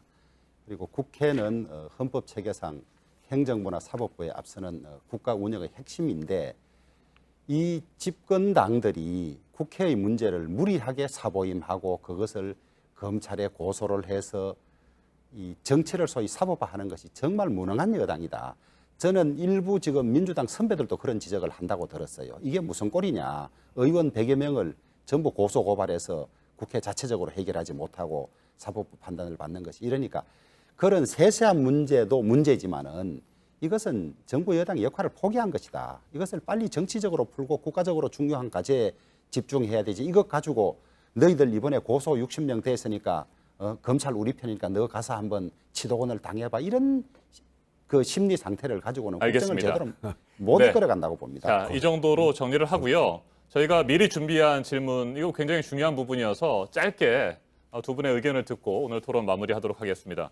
두 분께서도 아시겠습니다만 미국의 국방장관, 합참의장, 인도 태평양 사령관까지 미군 수뇌부가 모두 서울에 집결해 있습니다. 한일 군사정보보호협정 지소미아 종료 일주일을 앞두고 있는 상황이고요. 또 방위비 분담금 협상이 진행되고 있는 상황이어서 전방위 압박이 이루어지고 있는 것으로 보입니다. 이에 대해서 어떤 의견을 가지고 계시는지 짧게 30초 정도만 말씀을 해주시겠습니까? 네, 지소미아와 관련해서는 이게 시작이 그 한일 간에 그 일제 강점기 하에 강제 동원 문제와 관련된 그 재판 결과를 보고 일본이 무역 제재를 한 거 아니겠습니까? 무역 제재를 하면서 우리를 안보상 안보상 문제가 있다 이렇게 얘기하면서 무역 제재를 했단 말이에요. 네.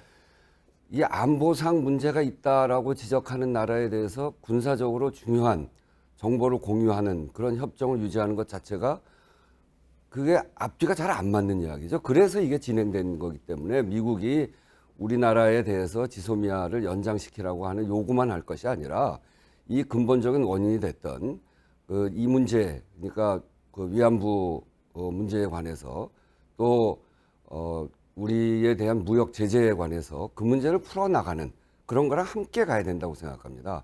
그렇지 않고 이것을 일방적으로 하면 우리 주권에 관한 문제이기도 하고 우리 국민들에게는 미국에 대한 그 나쁜 감정을 갖게 됨으로 해서 오히려 한미동맹의 문제도 생길 수 있는 그런 상황까지 가기 때문에 미국이 좀 더 공정한 입장에서 양국을 잘 화해하고 중재시키는 그런 역할을 지금 미국이 해야 된다 이렇게 생각합니다. 네, 조영훈 의원님. 강제징용 판결과 관련해서 일본이 이제 수출 규제 조치를 취하니까 대응으로 지소미아 파기를 한 것인데요. 저는 너무 성급했다. 그다음에 이 파기는 김현종 안보실 1차장이 주도한 것으로 되어 있는데 주로 통상 쪽의 전문가이지 이 군사 안보 쪽에 아마 전문가가 아니어서 호기롭게 이런 결정을 하고 난 뒤에 후유증을 앓고 있다고 보는데 지금 국가 안보를 단독으로 하는 나라는 없습니다. 다 집단 안보 체제인데 거기서 우리 이 정권이 이 반일 감정, 반미 감정을 이용해서 이렇게 하고 있는 것이 아니냐. 지금 해결 방법이 쉽지는 않지만은 지소미아 파기는 바람직하지 않다. 지소미아 파기를 하면 한미 동맹에도 심각한 균열이 생기고 집단 안보 체제에서 북한, 중국, 러시아와 관련해서 한국은 이제 일본과 미국으로부터 외톨이가 되었구나 하는 아주 나쁜 사인을 줄 수 있기 때문에 어렵기는 하지만은 지소미아는 파기 안 하는 쪽으로 가는 것이 국익에 훨씬 도움이 된다고 보고 있고, 이 지소미아 파기와 관련해서 미국이 더 방위비 문제를 압박하는 것이 아닌가 이렇게 보고 있습니다. 그래서 국익 문제는 그냥 기분이나 자존심에 좌우될 것이 아니라 철저한 국익을 바탕으로 결정해야 될 것이다 이렇게 보고 있습니다. 알겠습니다. 오늘 토론 여기에서 마무리하도록 하겠습니다. 맞짱 토론 우원식 더불어민주당 의원, 주호영 자유한국당 의원과 함께했습니다. 두 분 토론 잘 들었습니다. 예. 감사합니다. 네, 감사합니다. 감사합니다.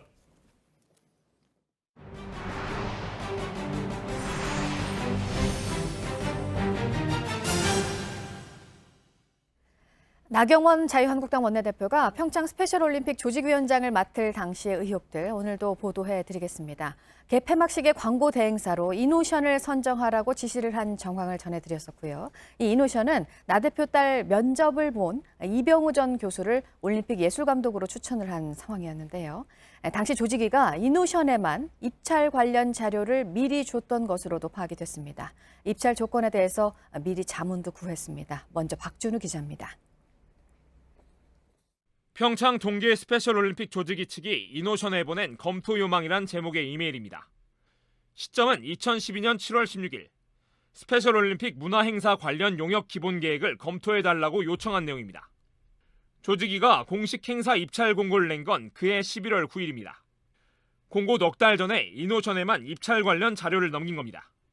결국 이노션은 경쟁사를 따돌리고 6억 원 규모의 문화행사 용역을 따냈습니다. 앞서 이노션은 스페셜올림픽 홍보대행에 이어 개폐막식 행사까지 따냈던 상황. 특히 개폐막식 대행사 선정 과정에서도 조직위와 이노션이 사전에 접촉한 정황이 파악됐습니다. 스페셜올림픽 조직위 관계자는 과거 계약 실적 등 입찰 참가 조건과 관련해 조직위가 이노션에 미리 자문을 구한 적이 있다고 밝혔습니다.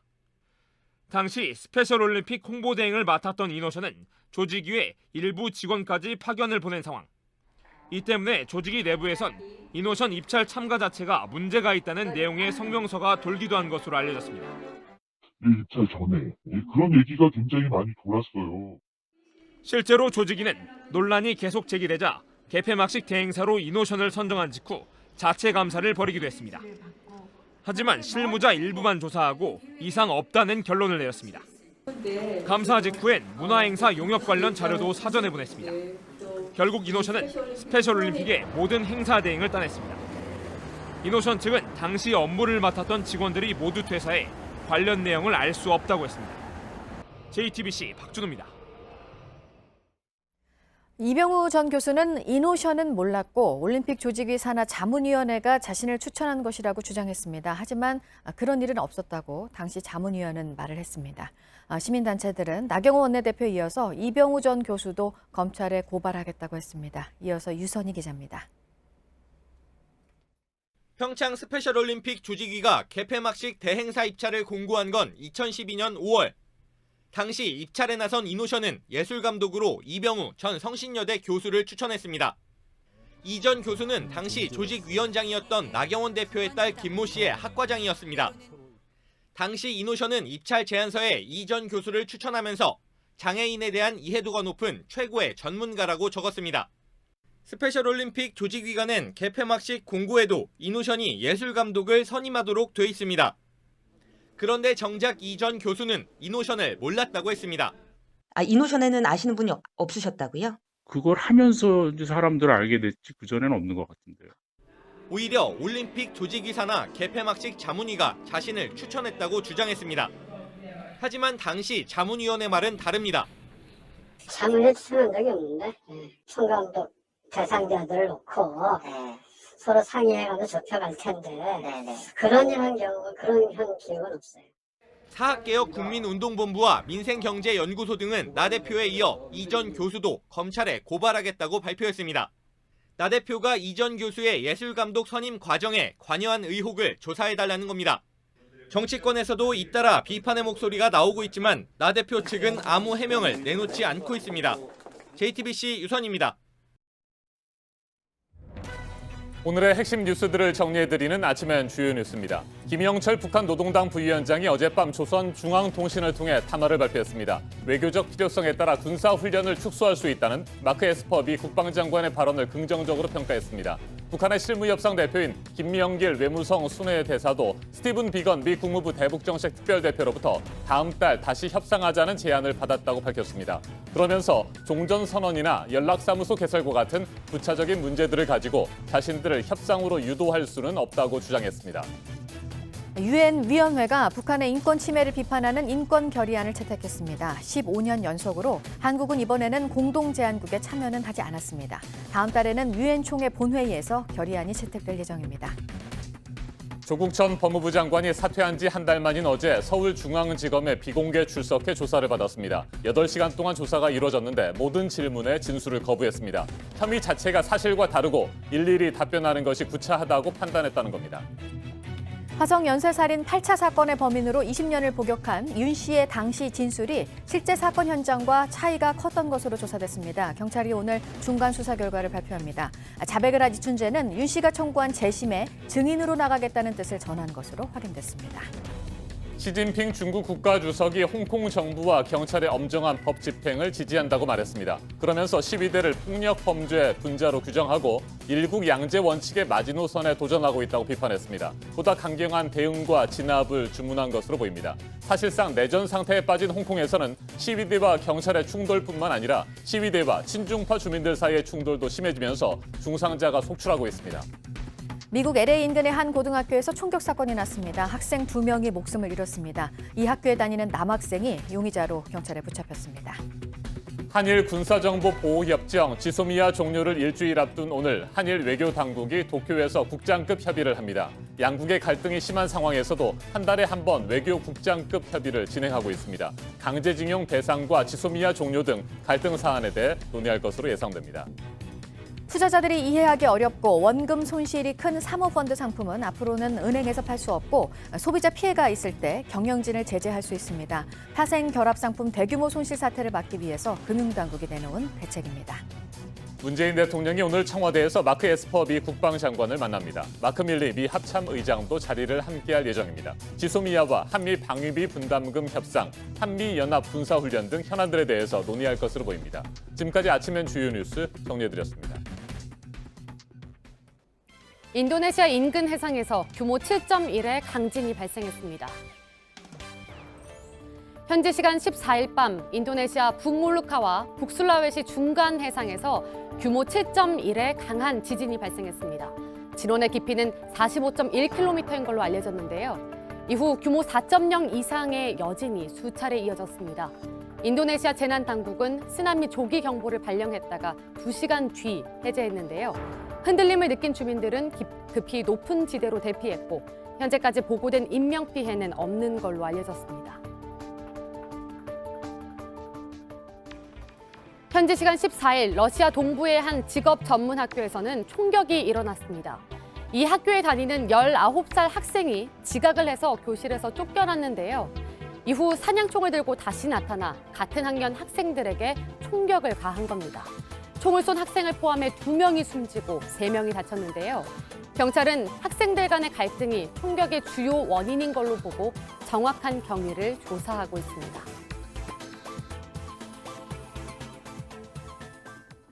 현지 시간 13일 미국 플로리다주의 한 도로에서 차량 8대가 부딪히는 교통사고가 났습니다.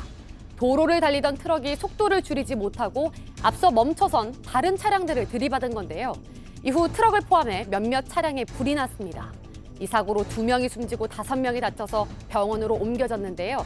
당국이 정확한 사고 원인을 조사하고 있습니다. 태국 마약 단속국이 170kg이 넘는 양의 필로폰을 적발했습니다. 방콕의 한 공항에서 일본으로 밀반입하려던 30kg 상당의 필로폰이 적발됐습니다. 마약은 일본행 항공 화물에 실린 러닝머신에서 발견됐는데요.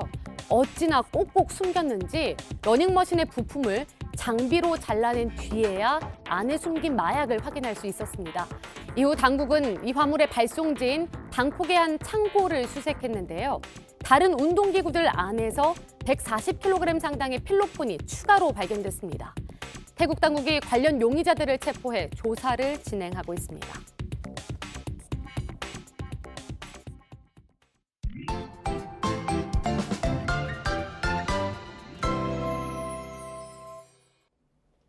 밤사이 서울에 첫눈이 내렸습니다. 오늘 계속해서 흐리고 전국 곳곳에 비 소식이 있습니다. 자세한 기상 정보 살펴보겠습니다. 김연아 캐스터, 첫눈이 너무나도 조용히 살짝 내려서 이거 첫눈으로 인정할 수 없다 이렇게 말씀하시는 분들이 많은 것 같습니다.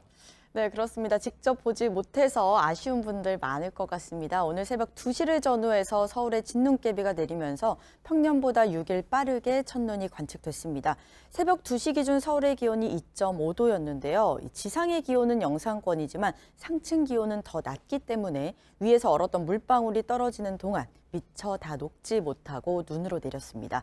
따라서 공식적으로는 서울의 올가을 첫눈은 지나갔습니다. 네, 공식적인 첫눈은 내렸지만 실질적으로 인정할 수 없다 이런 분들 여전히 많을 것 같아요. 첫눈을 다시 한번 기다려보는 분들 있을 것 같습니다. 자, 서울 지역은 그렇고 다른 지역에서는 오늘 오전에 눈이 내리는 곳이 있습니까?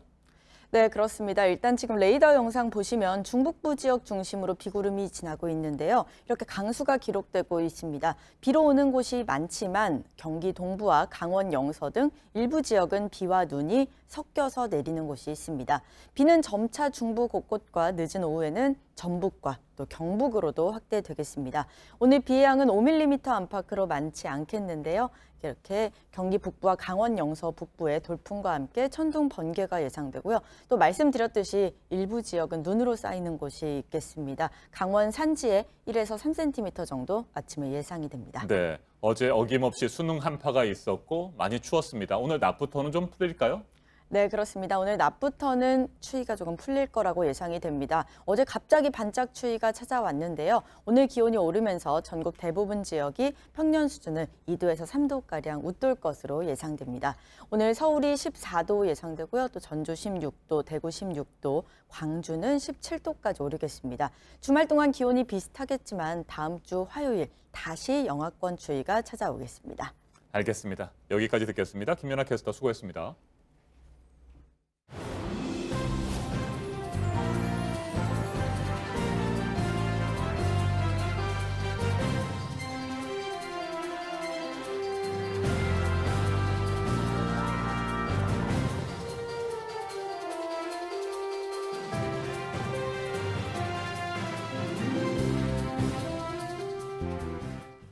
네, 한 주가 또 마무리가 되고 있습니다. 금요일 아침 8시 6분 지나고 있습니다. 금강산 개발과 관련해서요. 북한이 우리를 향한 메시지를 또 냈는데요. 남측 시설 철거에 대한 최후 통첩을 이미 보냈지만 남측이 침묵을 하고 있다는 내용입니다. 보도국 연결하겠습니다. 금강산을 북한식으로 개발하겠다. 남측은 낄 자리가 없다. 조선중앙통신이 보도를 했네요. 네, 조금 전에 보도한 내용입니다.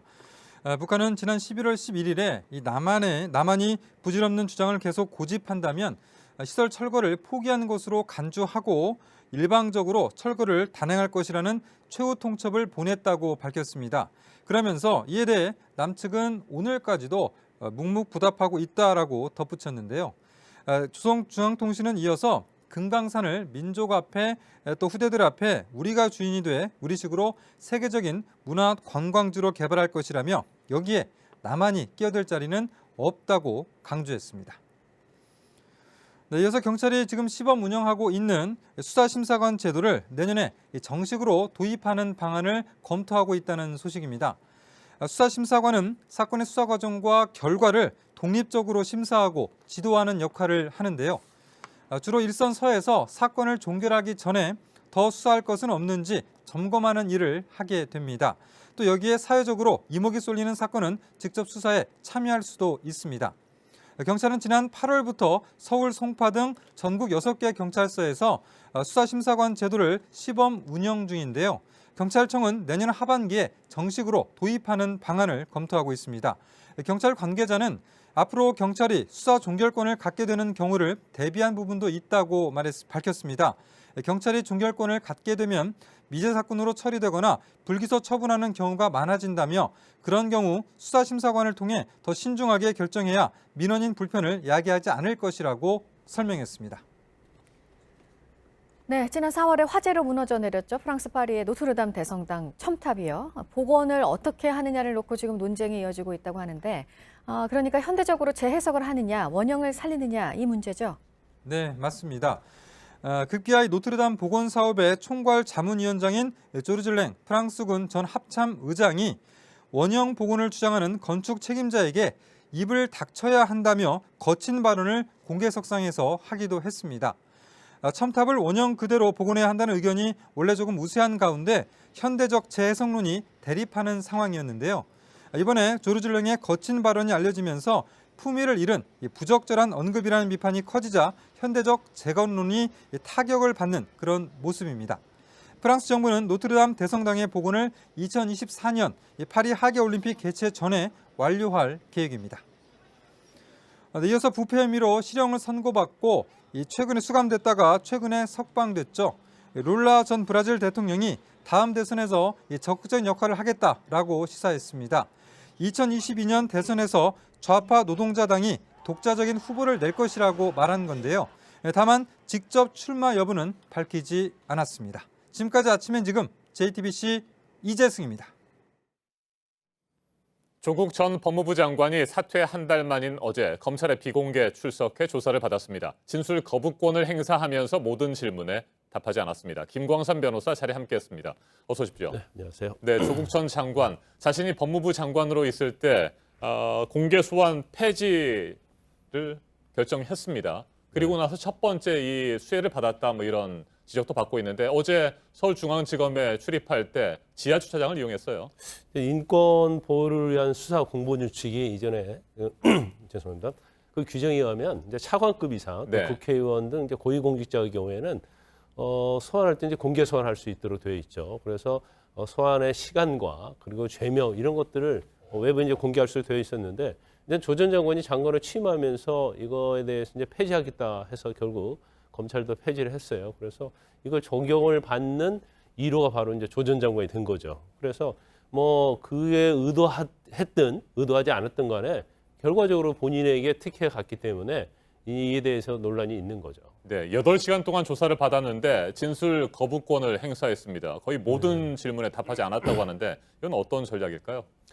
일단 아마 이제 본인이 지금 사실은 검찰 조사받는 데 있어서 좀 불리한 점이 있을 거예요. 왜냐하면 일반적으로는 뭐 그냥 가서 조사를 받으면 처음부터 검찰의 어떤 질문에 대해서 대답을 하는 건데 조 전 장관 같은 경우는 이미 그 전에 기자회견을 통해서 또 청문회를 통해서 네. 지금 받고 있는 혐의에 대해서 본인이 이미 의견을 다 말을 했단 말이에요. 근데 그 의견과 어떤 다른 부분들, 뭐 증거랄지 아니면 진술이랄지 이런 것들이 지금 많이 나오고 있지 않습니까? 그래서 검찰 자체에서 이걸 가지고 추궁을 하게 되면 본인 사실은 이전에 했던 얘기와 다른 얘기하기가 굉장히 어려운 측면이 네. 있고요. 그러면 이제까지 뭐 진술의 일관성이 없다랄지 이제 신빙성이 없어서 본인이 굉장히 불리하게 작용할 가능성이 크다 이렇게 생각하는 것 같아요. 그래서 일단 뭐 혐의도 엄청 많고 또 조사 시간이 뭐 몇 번에 걸쳐서 길어질 수 있기 때문에 오히려 이제 진술 거부권을 행사해서 어떤 조사 시간도 좀 단축을 하고 결과적으로 자기의 불리한 진술을 하지 않고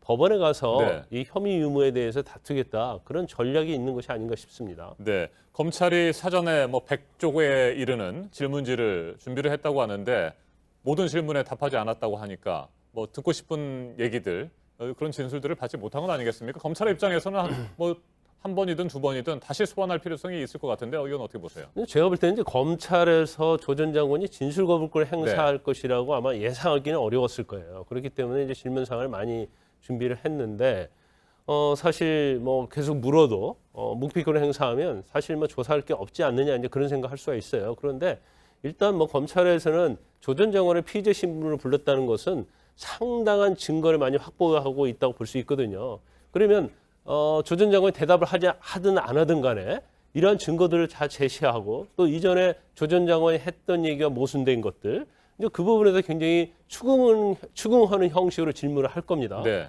그러면 조 전 장관은 거기에서 묵묵부답하다 이렇게 아마 답변이 갈 거예요. 그러면 검찰 입장에서는 물론 조 전 장관의 어떠한 진술을 통해서 모순된 걸 발견되는 것도 중요하지만 검찰이 갖고 있는 증거를 계속 제시하면서 마치 조 전 장관이 대답을 하지 않는 것이 죄를 인정하는 것처럼 그런 뉘앙스의 어떤 피의자 신문조서 될 수도 있는 네. 여지가 있기 때문에 진술 거부하는 것이 꼭 검찰에 있어서 어떤 뭐 손해다 또 아니면 조 전 장관에게 이득이다 이렇게 보기는 어려운 측면이 있습니다. 네, 부인 정경심 교수의 공소장에 적시된 15가지 혐의가 있잖아요. 네. 이 가운데 한 절반 정도에 조국 전 장관이 뭐 연관이 돼 있을 것이다. 뭐 이런 얘기들이 흘러나오고 있는데 가장 핵심적인 혐의들은 뭐가 있습니까?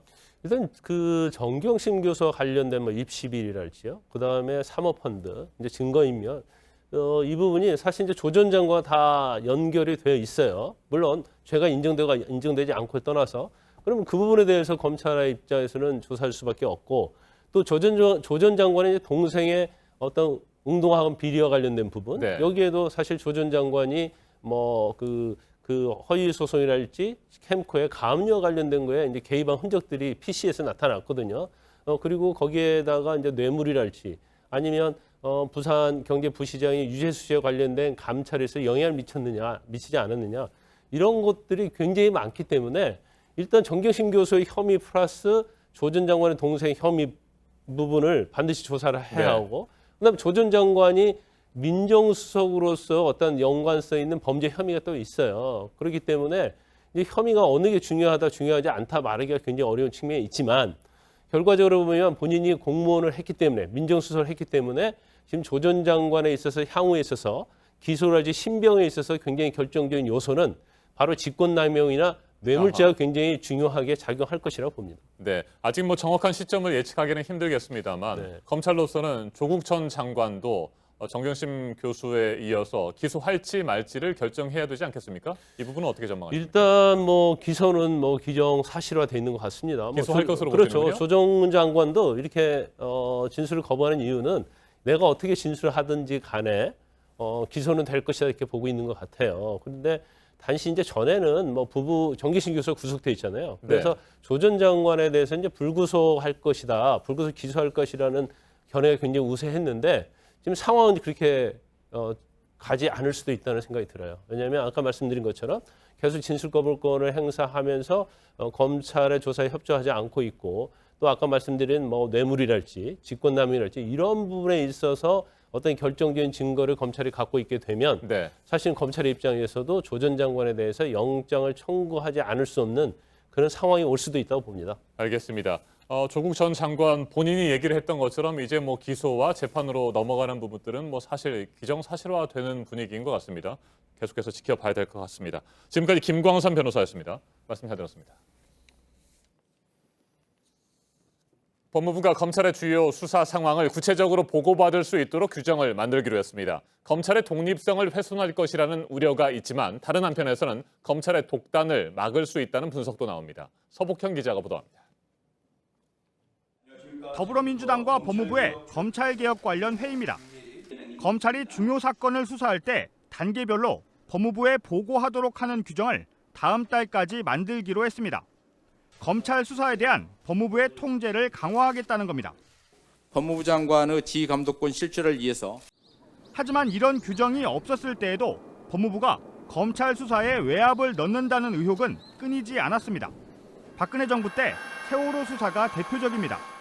해경의 123 정장 구속영장을 청구하면서 이른바 옥과사 업무상 과실치사죄에 적용한다는 보고를 올렸습니다만 법무부에서 반대해서 결국 뺐습니다. 최근 만들어진 세월호 특별수사단의 수사 대상이기도 합니다. 국정원 댓글 수사 때도 법무부의 외압 의혹이 폭로됐습니다.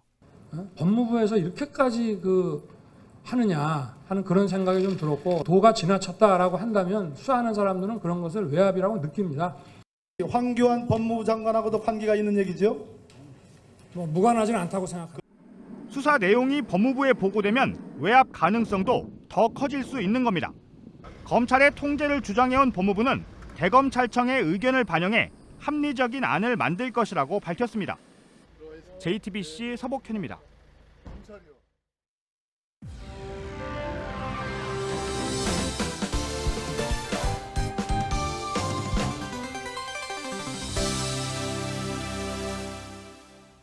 네, 어제 영하권 추위에 겨울 옷들을 급하게 꺼냈는데 오늘 낮부터 또 기온이 좀 오를 거라 그러네요. 여행 정보 드리는 순서입니다. 권기봉 역사여행 작가 나왔습니다. 어서 오세요. 네, 안녕하세요. 네, 오늘은 강화도로 가볼 네. 겁니다. 네. 위치를 먼저 좀 생각을 해봐야 될 것 같아요. 네. 과거와 미래를 함께 품고 있는 곳이다. 이렇게 얘기를 하셨어요. 네.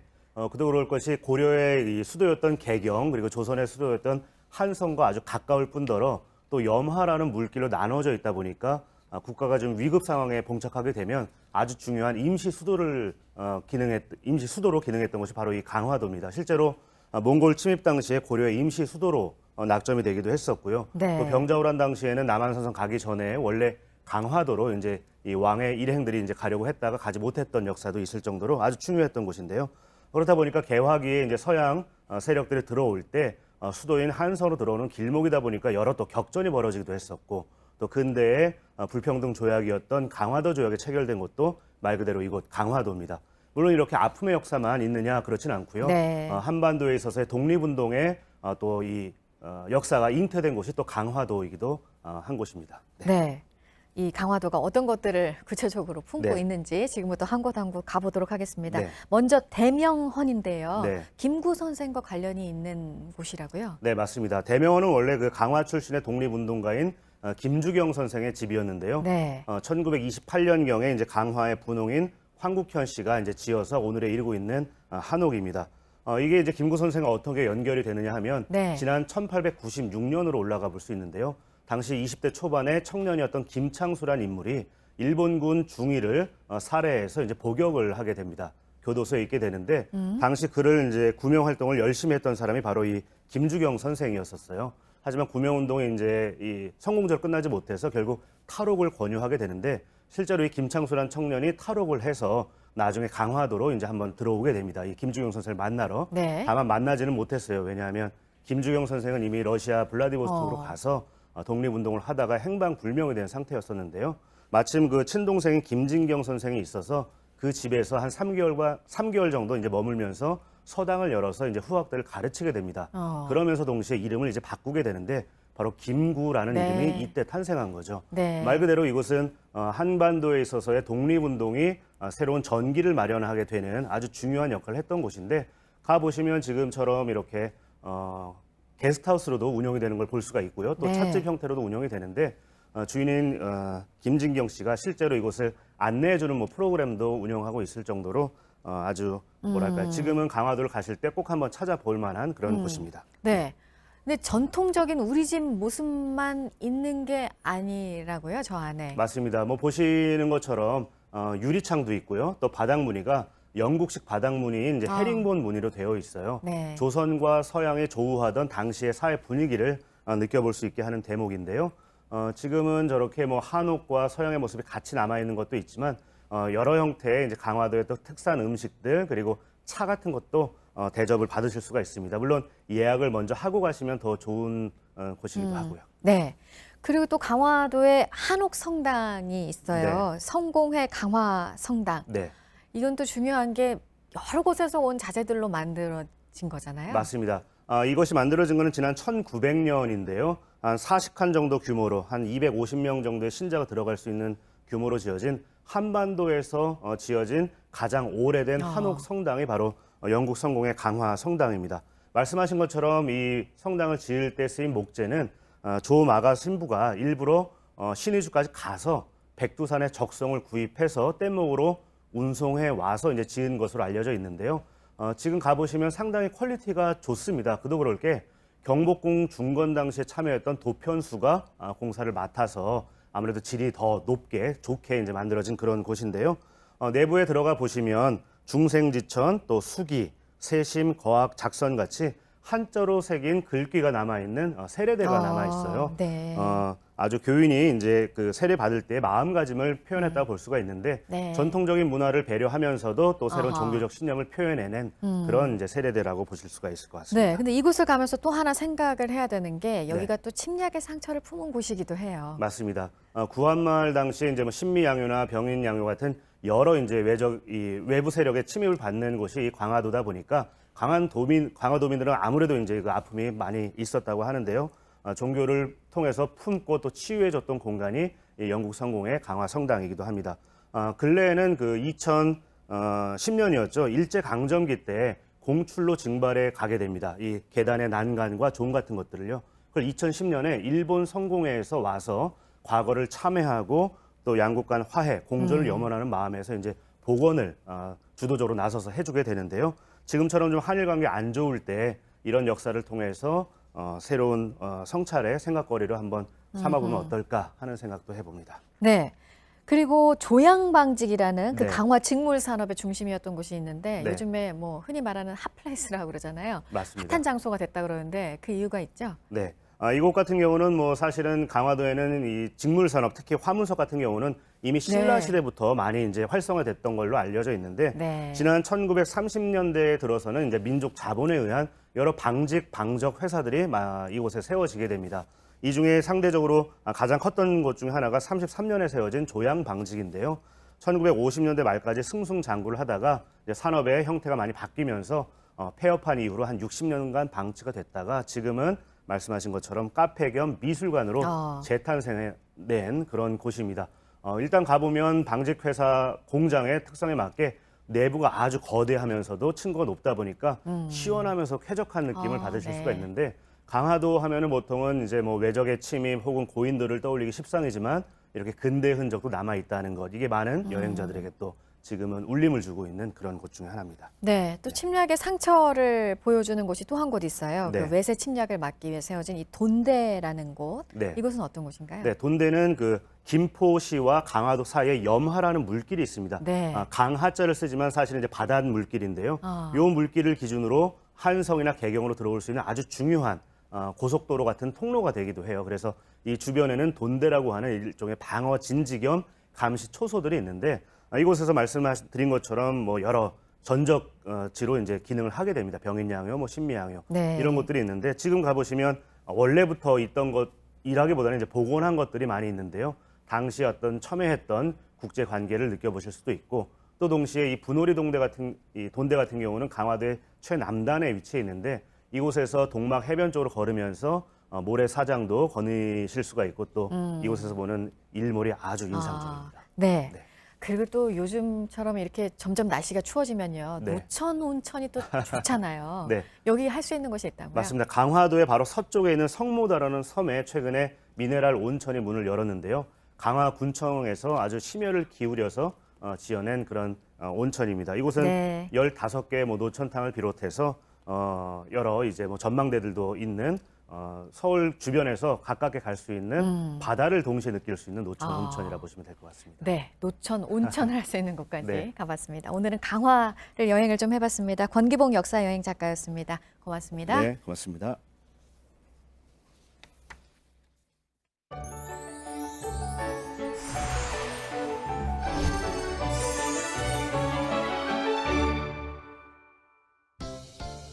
오늘 기압골의 영향으로 대체로 흐리고 중부와 전북, 경북 지역에 비 소식이 있습니다. 지금은 수도권을 중심으로 내리고 있고요. 점차 그 밖의 지역으로 확대되겠습니다.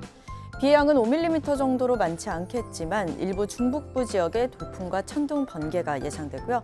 아침까지 경기 동부와 강원 내륙, 강원 산지에는 눈이 오는 곳이 있겠습니다. 낮부터는 기온이 오르면서 평년 기온 웃도는 곳이 많겠습니다. 대체로 2, 3도가량 높을 것으로 전망됩니다. 낮 동안 서울이 14도, 광주 17도, 전주와 대구는 16도까지 오르겠습니다. 북한은 전 지역 15도를 넘지 못하겠고요. 북부 지방은 중강이 2도 등으로 종일 춥겠습니다. 비는 늦은 밤 대부분 그치겠지만 전북과 경북 지역 중심으로 내일 새벽까지 비가 이어지겠습니다. 한편 일요일과 월요일 전국에 비 소식이 있고요. 다음 주 화요일부터 다시 영하권의 추위가 찾아오겠습니다. 기상정보였습니다. 아침엔 뉴스워치, 오늘 하루 관심을 가지고 지켜봐야 할, 기억해야 할 뉴스 끝으로 정리해드립니다. 김영철 북한 노동당 부위원장이 어젯밤 조선중앙통신을 통해 담화를 발표했습니다. 외교적 필요성에 따라 군사훈련을 축소할 수 있다는 마크 에스퍼 미 국방장관의 발언을 긍정적으로 평가했습니다. 북한의 실무협상 대표인 김명길 외무성 순회대사도 스티븐 비건 미 국무부 대북정책 특별대표로부터 다음 달 다시 협상하자는 제안을 받았다고 밝혔습니다. 그러면서 종전선언이나 연락사무소 개설과 같은 구체적인 문제들을 가지고 자신들을 협상으로 유도할 수는 없다고 주장했습니다. 북한의 인권 침해 상황을 규탄하는 인권 결의안을 유엔 위원회가 15년 연속으로 통과시켰습니다. 가장 책임 있는 자에 대한 제재를 권고하는 등 기존 결의안 문구가 올해도 거의 그대로 반영이 됐습니다. 다만 한국은 이번에는 공동 제안국에 참여하지 않았습니다. 시진핑 중국 국가주석이 홍콩 정부와 경찰의 엄정한 법 집행을 지지한다고 말했습니다. 그러면서 시위대를 폭력 범죄의 분자로 규정하고 일국 양제 원칙의 마지노선에 도전하고 있다고 비판했습니다. 보다 강경한 대응과 진압을 주문한 것으로 보입니다. 사실상 내전 상태에 빠진 홍콩에서는 시위대와 경찰의 충돌뿐만 아니라 시위대와 친중파 주민들 사이의 충돌도 심해지면서 중상자가 속출하고 있습니다. 가수 유승준 씨 비자 발급을 거부한 정부에 대해서 법원이 오늘 최종 판단을 합니다. 파기환송심 결론이 오늘 나오는데 앞서 1심과 2심은 비자 발급을 거부한 게 적법하다고 봤지만 대법원은 위법으로 보고 사건을 돌려보냈습니다. 오늘 전해드린 소식은 여기까지입니다. 이상으로 JTBC 뉴스 아침엔 금요일 순서 모두 마치겠습니다. 건강한 주말 보내시기 바랍니다. 고맙습니다.